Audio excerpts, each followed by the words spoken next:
You have to develop a reputation with yourself that whatever you say you're going to do, you do. And the moment you don't have a good reputation and or a strong reputation with you is the moment you doubt yourself. And to doubt yourself is the opposite of having a strong identity. A strong identity means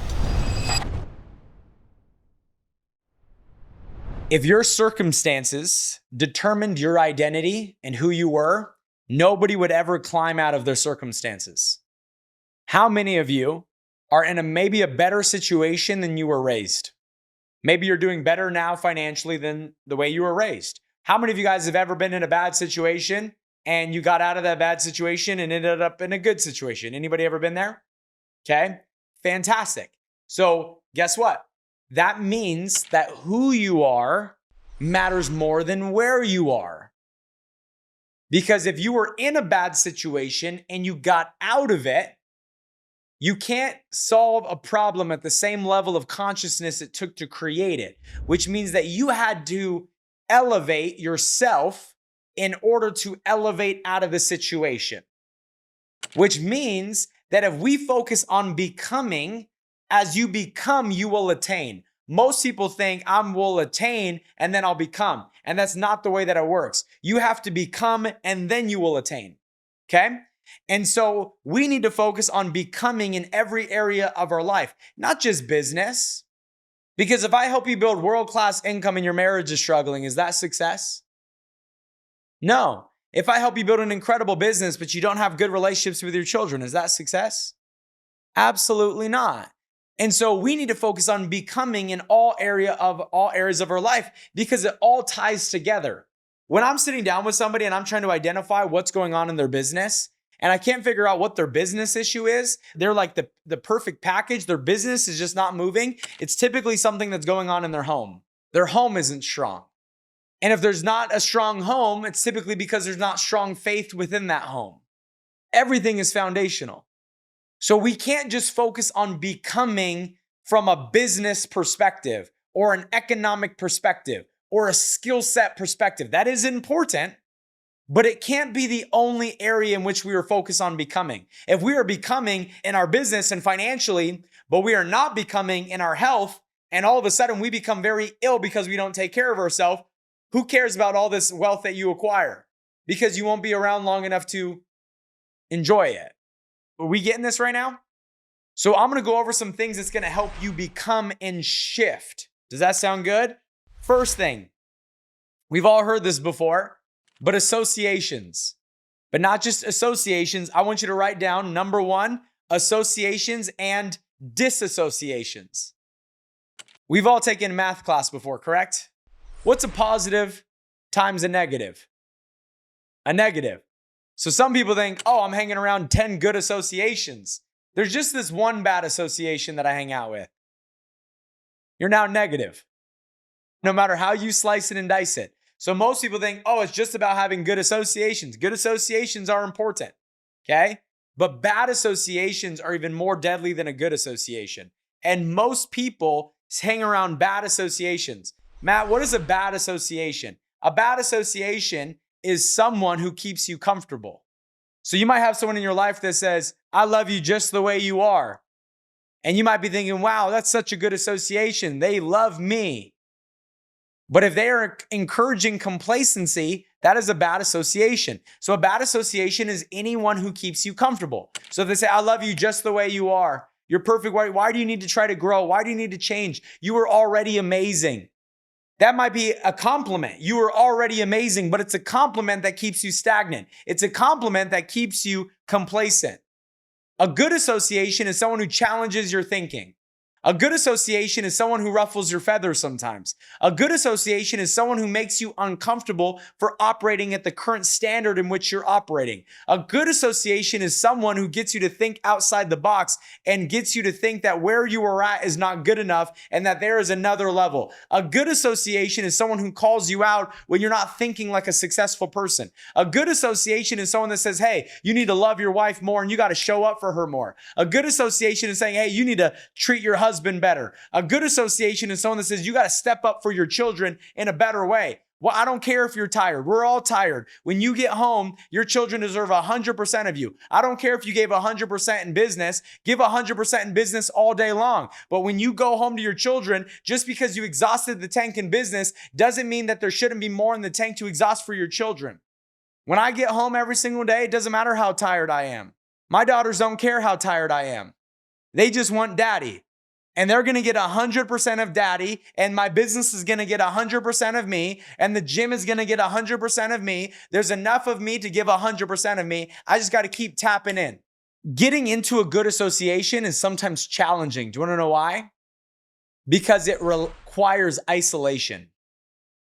And isolation is lonely. And most people avoid loneliness because it is built into our human nature. And when we feel lonely, we will naturally go seek relationships. Make sense? The problem is if we seek relationships that do not serve us, then that hurts us. In order to get into a good association, you have to be willing to isolate. Meaning you have to isolate yourself from everyone who is not growing in your life. And that is hard. For me, I had to isolate myself from family. People that I loved, people that I cared about, people who were my best friends because they were not trying to grow in life. I love them, but they weren't trying to grow. Does that mean that I treated them poorly? No. Does that mean I was disrespectful? Absolutely not. Does that mean that I did not love them? No, I love them, but I also love me and I love my family and I love getting to the next level in my life or else I'm going to resent these people if I don't. So I said, all right, I got to isolate myself. When you go to isolate, you are by yourself. And what happens is most people get lonely, so then they go back to bad associations. But just because you're thirsty doesn't mean you should drink poison.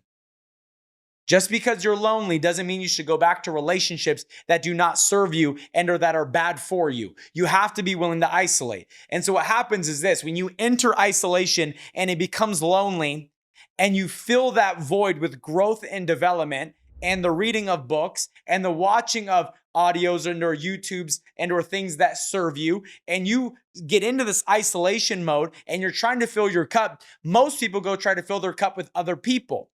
What a winner does is they fill their self with value. My association became John Maxwell.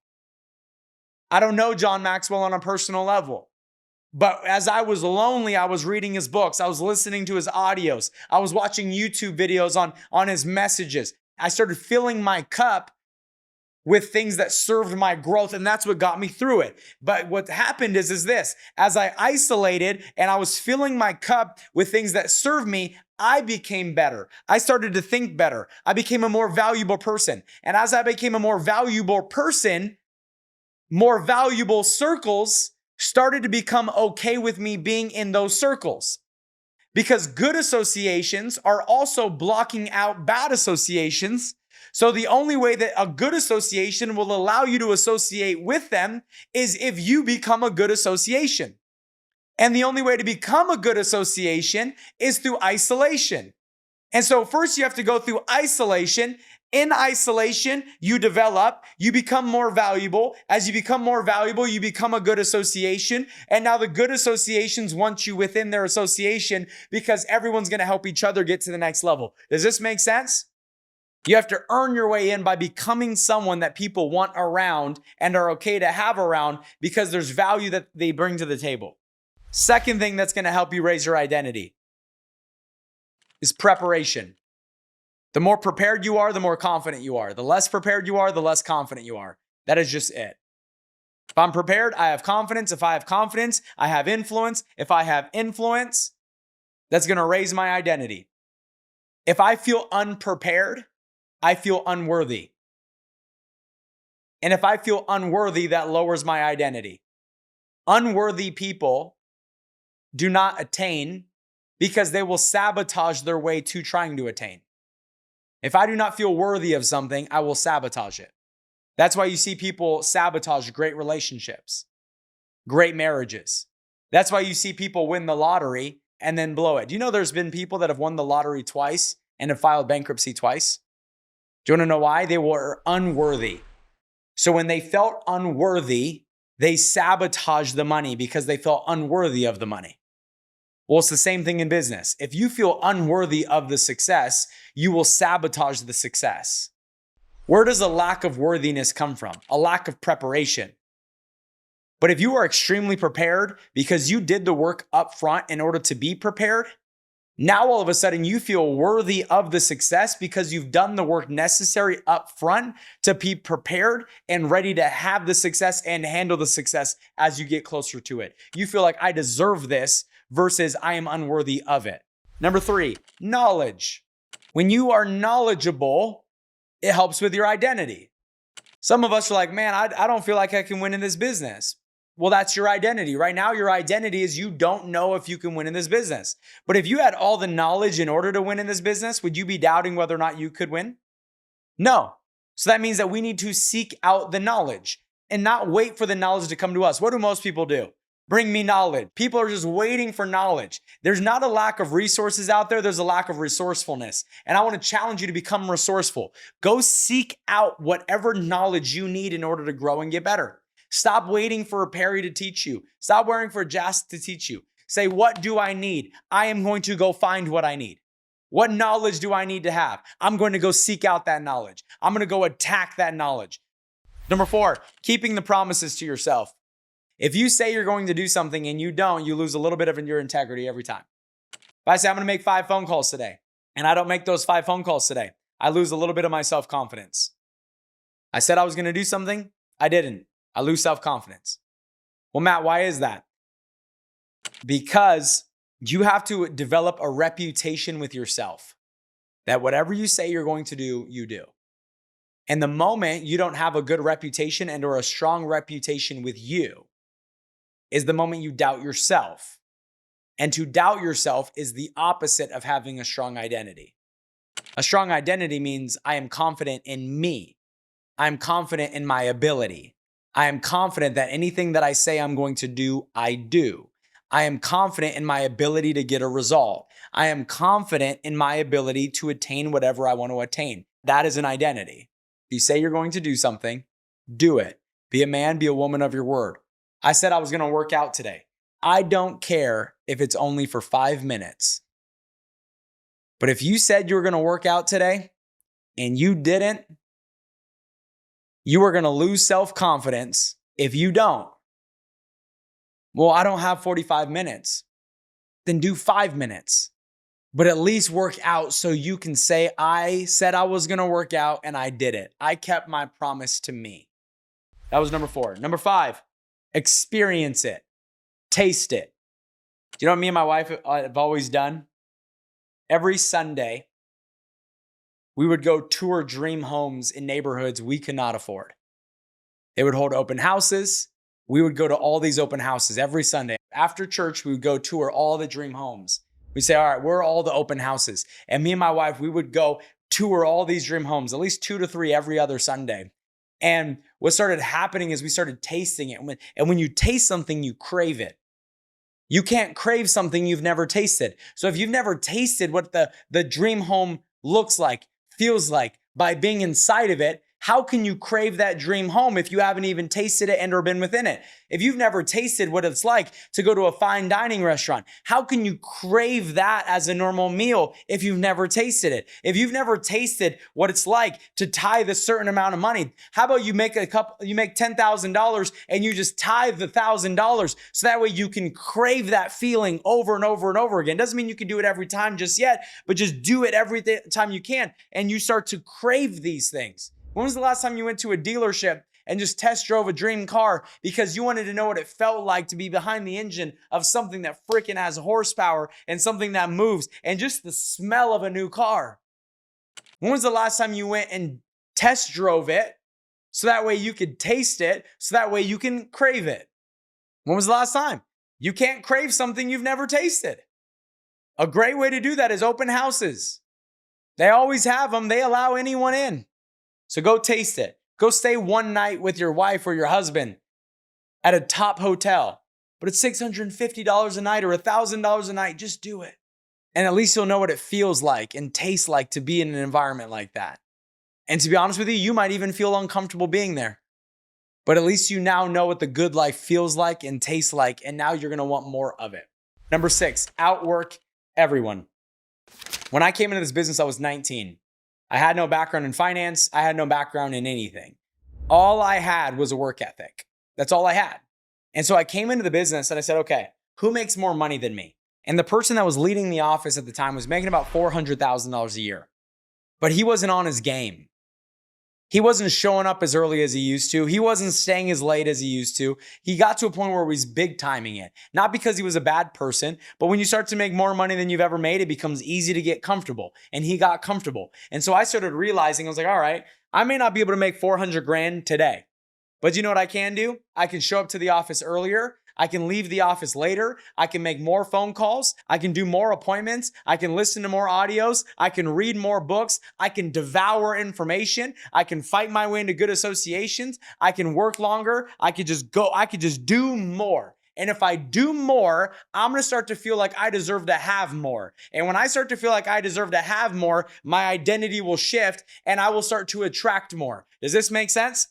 So if you do more, you start to feel like you should have more. And when you start to feel like you should have more, you start to attract more. And when you start to attract more, you start to attain more. So what most people don't realize that if I want to attain more, it all starts with doing more. Because if you do more than the next guy, you start to feel like you deserve to have more than the next guy. That's it. And when you're doing more than those that are earning more, you start to feel like you deserve to have more than them. And your mind now will start to go to work to attract all the pieces in order for you to earn more than them, because that's the way the mind works. Your mind will filter in whatever you feel you deserve. So if you feel undeserving, your mind won't filter in anything that gets you things that you want if you do not feel deserving of it. The only way to feel deserving of it is being willing to bust your butt. I can't have a minimum wage work ethic with $1 million dream. My work ethic has to align. Don't wish for that which you're not willing to work for. And then last one, and I don't know where this one's going to land or not, but if you want to shift your identity, I believe that you need to have a relationship with your creator. Because to know who you are can't happen without having a relationship with the creator of you. A lot of us are trying to find ourselves in other things and find ourselves in other people rather than finding ourselves in the source. The reason I have a strong identity is because I have a relationship with my creator. And it doesn't matter what challenge that pops up, in my mind, everything becomes a small problem to a big God. I don't tell my creator how big my problems are. I tell my problems how big my creator is. And that gives me a different level of confidence as I go through the day and as I go through the life, because I'm operating from a higher power. I don't look at things based off my own capabilities. I look at things based off the capabilities of my creator, which there are no limitations to, which means I now operate with no limitations. So if you want to have a stronger identity, go to the source. And if you go to the source and you find who you truly are, not who you were conditioned to be, not who your parents told you you were, but who you actually are, you will no longer go through life with limitations, because any limitations that you experience and any limitations you place on you, your creator didn't place on you. Your parents placed it on you through your conditioning. You can do anything, and you can do all things. So those are the 7 identity shifters. We shift our identity, we shift our life. Will it be done overnight? Nope. Is it a daily effort? Yep. Will you slip sometimes? Absolutely.